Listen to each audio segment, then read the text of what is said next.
all I would be doing would be marching around and shooting. And I said, what are these for? And my instructor told me, they are for you to read. And I did. That is the first place where I started reading. Ladies and gentlemen, there is no shortcut to reading. If you want to remain active, if you want to remain with the times, you got to read. Equip yourselves for the role you are going to take on. You are going to be future leaders, or should I say managers? What do you want to be? You want to be a leader or a manager? Leader. Well, both are intertwined. To be a good leader, you have to be a good manager too. Because a leader not only leads by example, but he or she manages the resources provided to them. So you are both leader and a manager, and that is what you should intend to be. Now, the surest way to become a good leader is to learn from, firstly, your own mistakes, but more important, mistakes of others. The reasons why they succeeded or the reason why they failed. That is very important for a leader to fathom and to follow. Why is a military veteran talking about management?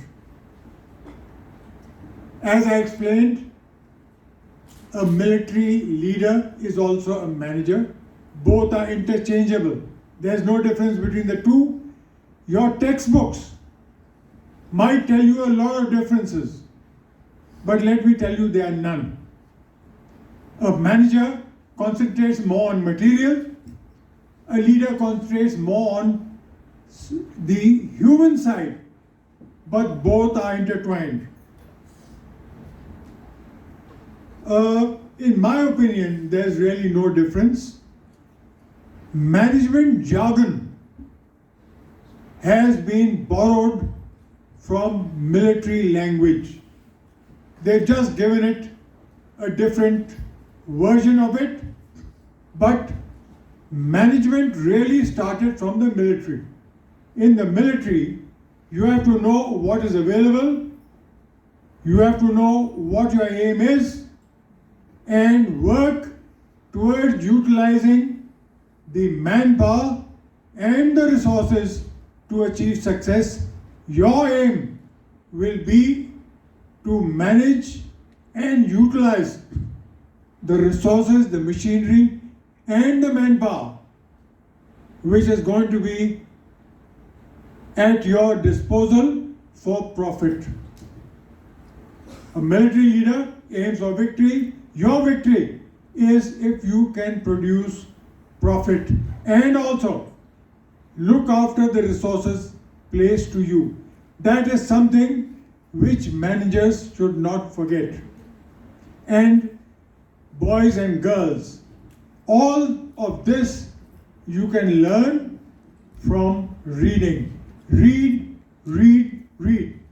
How many of you have read today's newspaper?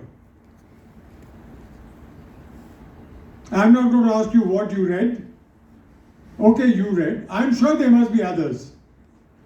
You will say probably the newspaper was not available. But the newspapers are all in your pocket. How? Let me tell you how. There's an app called Magster. Magzter. How many of you have heard of it? Please note it. It is available to you for about 2,000 rupees a year. And it gives you not 2,000, 10,000 newspapers, magazines all over the world, in all the languages, and it is in your phone, smartphone, Magster. I recommend that you read it, make use of it, and widen your knowledge. Reading is vital for you to make progress.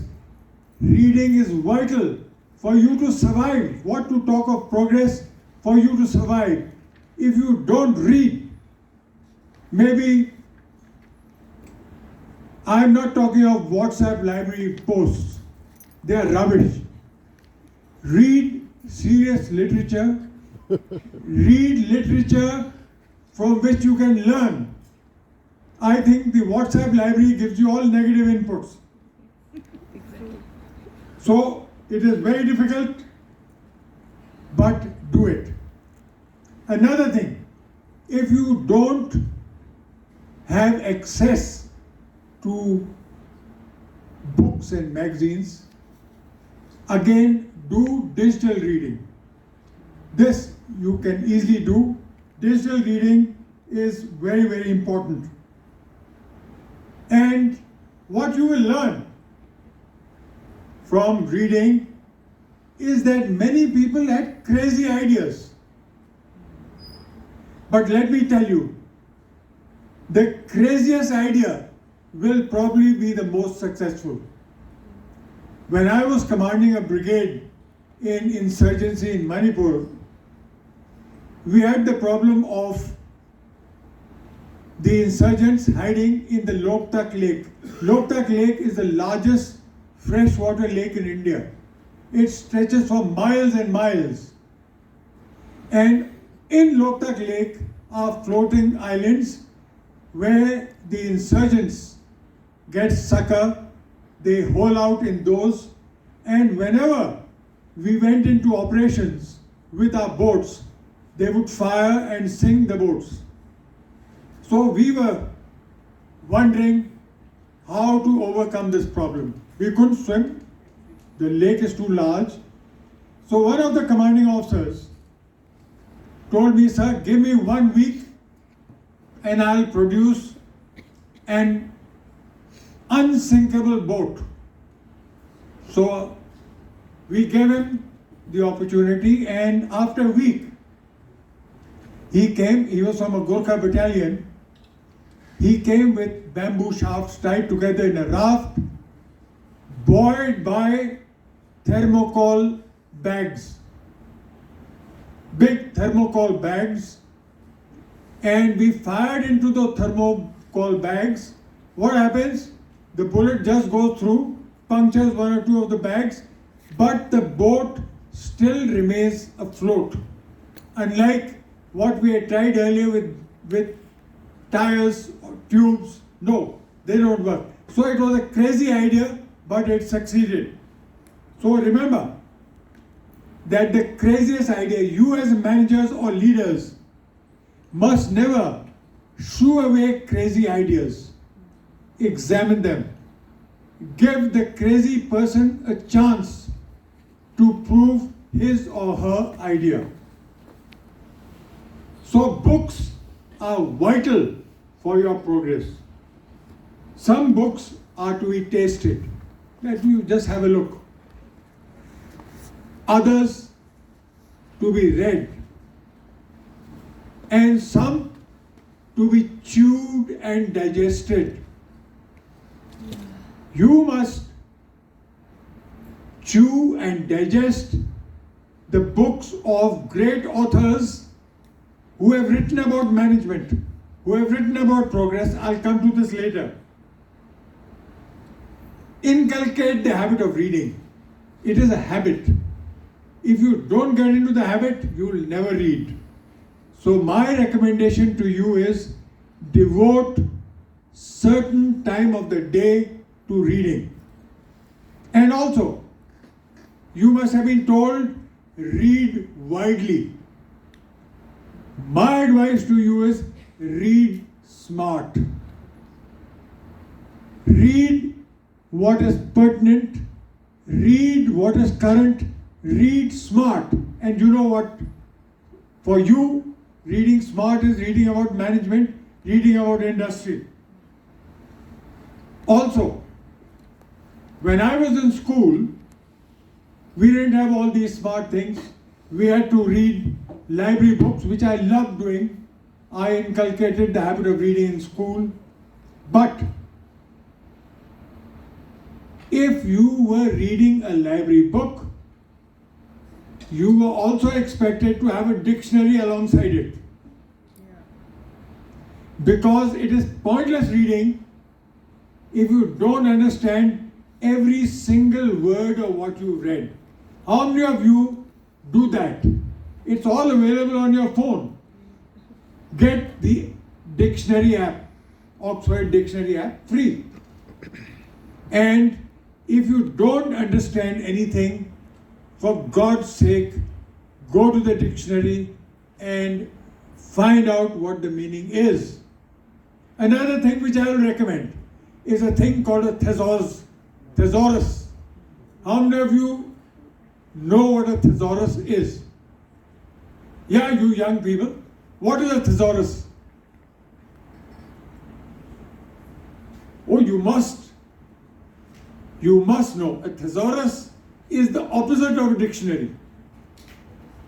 A dictionary is something for which you want the meaning of. But suppose there's an idea in your mind and you can't get the exact word. The thesaurus will answer you. It'll give you option of about 20 or 30 words. So, boys and girls, upload the dictionary on your smartphone, upload the thesaurus. These two are going to be valuable aids as you progress in life.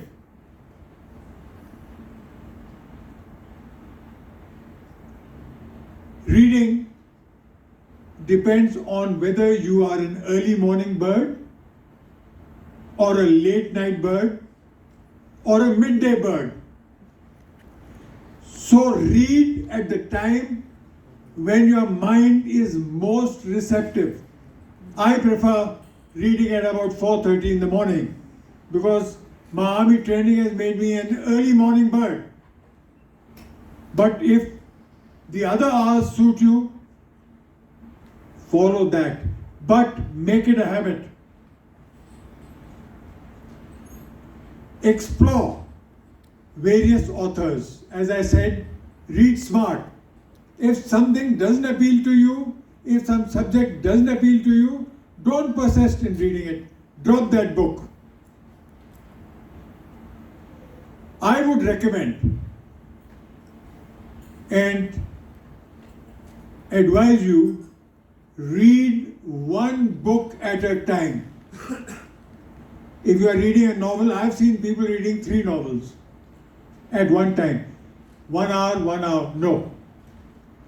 Read, my advice is, read one book at a time. If it appeals to you, chew and digest it and also swallow it. And follow, examine the ideas. Even the most ridiculous ideas, examine why it has been written. What was the intention of the author? Why did he or she write that? It is very important to interpret the thought of the idea which has been penned down. If you are old-fashioned, you take a book from the library. I'm sure you got a well-equipped library. But I would suggest that you build a personal library of your own. It'll be a great amount of wealth accumulated. You must spend a portion of the funds available to you to build up your own library. If you don't want to do that, there's an instrument called Kindle. How many of you have heard of a Kindle? Wonderful. Make use of a Kindle. That is a library you are carrying around in your pocket. So do that. A Kindle allows you not only to read, but to bookmark, highlight important portions. I want to suggest that when you read, take down notes of the important facets of the material you are reading. These will come in great use to you in later life. Quotes, different ideas. Let me tell you that my smartphone has got thousands of quotes, thousands of little nuggets which I picked up from various books, and I use them when the occasion demands. You as a leader will be asked to speak when you have not prepared. Doesn't matter. Many times, in fact, most of the times, you will not get a chance to prepare. But if you are carrying the notes in your pocket, all you need to do is flash through, the ideas will come, and you can speak. So remember, you have to be prepared for situations, and you should never be embarrassed by looking blank. I've already said, jot down what you read. Maintain notes. Preferably read one book at a time. One aspect which I'd like to tell you is, for good and rapid reading, you need to widen your vision. You know, ex-President Robert Kennedy, who was assassinated in 1962, could finish a Time magazine. A Time magazine consists of about 40 pages in 1 hour. Why? How did he do it? Because his span of observation was a whole line. He could read one line at one time and his vision would move downwards. What we do is our vision is only 3 words. So to read a sentence, you have to keep moving left to right, or right to left if you are reading Arabic like I do, or Urdu. That's right to left. So my advice to you is, widen your vision of reading. It should not be 3 words. It should at least be half the line. And you will notice that the magazines of today have got narrow columns. It's not like the illustrated weekly of old where it ran across the whole page. Why? Because the publishers realized that for rapid reading, the vision should move in one direction, not in multi directions. So widen your vision, the width of your vision, the breadth of your vision. Some management books which I would strongly recommend. Have you heard of Jack Ma? If you haven't, then you missed something. His biography says, never give up. Major Ali has told you about that. Never give up. But there are 3 nuggets in that book which caught my mind, and I took notes. And he says, as a manager, you are not expected to know everything. I mean, I don't know everything about the military. I depend on my subordinates and my superiors. You as a manager will not know everything.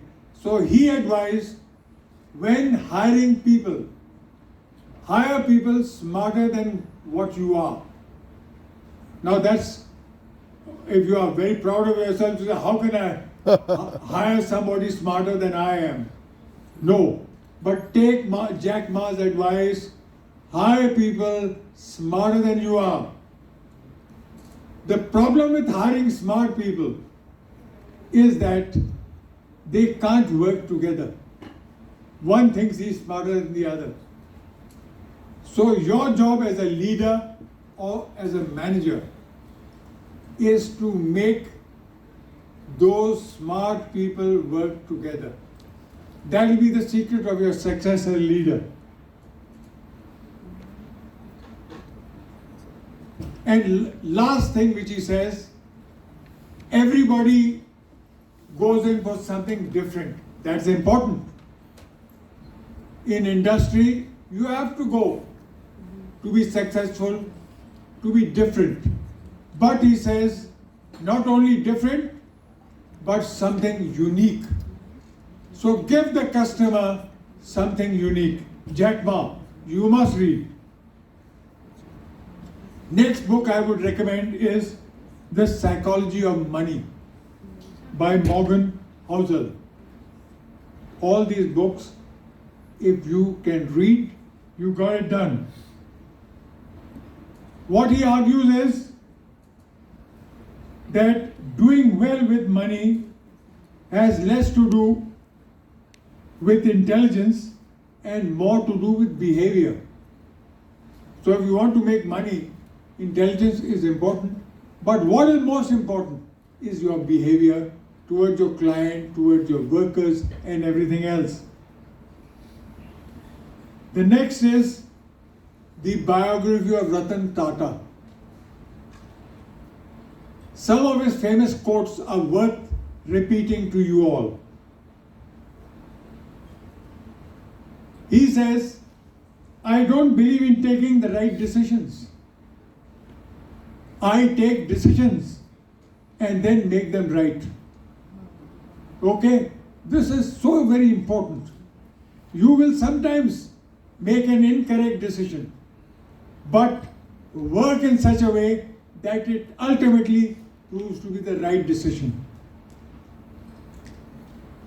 Next, he says, if it stands in the test of public scrutiny, do it. That means if some decision of yours stands correct in public scrutiny, do it. If it doesn't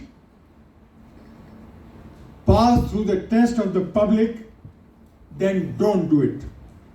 So ethics are just as important as anything else in industry. Power and wealth are not two of the main stakes.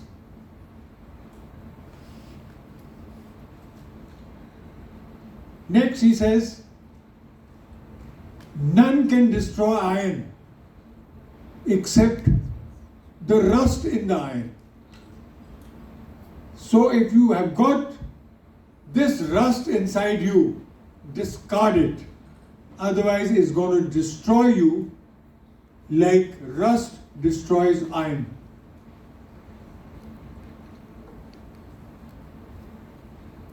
And lastly, he says, use the ups and downs in life. They are very, very important to keep us going.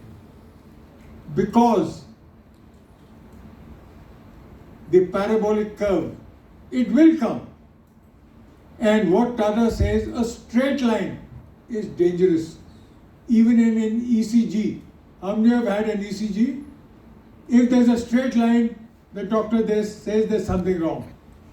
So, accept the parabolic curves in your life. Another last book is Rich Dad, Poor Dad. How many of you have read it? Oh, it's an amazing book. You must get hold of it. It is the differences between a poor dad, that means the author's dad, who was poor, and rich dad, that is the dad of his best friend. And it examines the various aspects of being rich and being very poor. Ladies and gentlemen, you must read these few books which I have mentioned.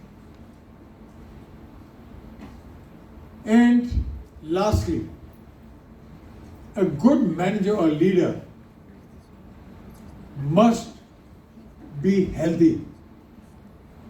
A sound body is a sound mind. If you are not healthy, and health will only come through self-discipline and hard work. Don't get obese, don't develop physical unfitness. All these are very important, overlooked by a large number of leaders. No, to be an effective leader, you have to have strength of character and physical fitness. And remember, as a leader, even if you fall, you must get up. Because when you get up, you are at least 2 steps ahead of where you fell. I hope my exposition to you on the advantages of reading stand you in good stead. If you follow a little bit of my advice, let me tell you, let me assure you, success is going to follow you. God bless you all. Godspeed. Thank you so much, sir. I would like to request you to please stay.